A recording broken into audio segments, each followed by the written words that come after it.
Buenas tardes. Vamos a continuar con los ejemplos de logaritmos aplicando propiedades.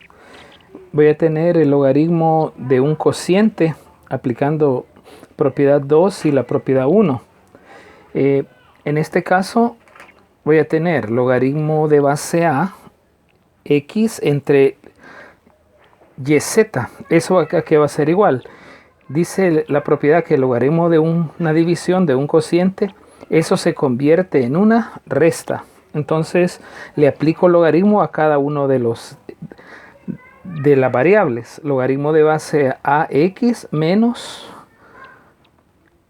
abro paréntesis, logaritmo de base a y más, y este más de dónde sale, porque como hay una multiplicación aquí, entonces en la multiplicación se aplica suma, ¿verdad? Se convierte en una suma. Entonces, más logaritmo de base a. La base de logaritmo siempre va a ser a, al menos en este ejemplo, z.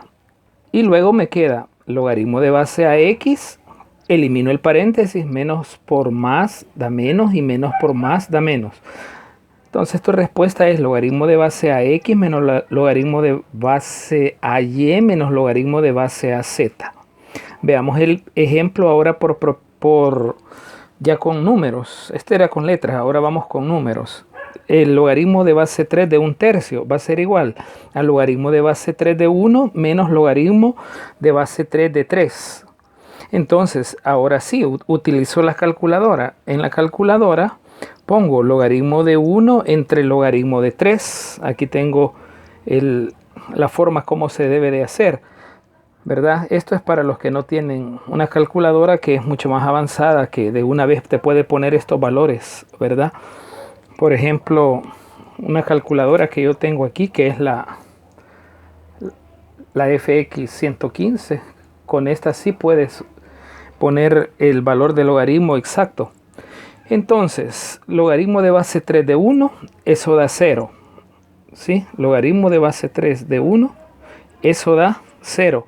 Al dividirlo, eso me da exactamente 0. Aquí había puesto 1, aquí es 0. Aquí es 0. Muy bien. Y menos logaritmo de base 3 de 3.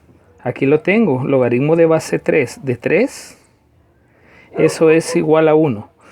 Y me va a quedar 0 menos 1. 0 menos 1 es menos 1. Y esa es tu respuesta. Nada más.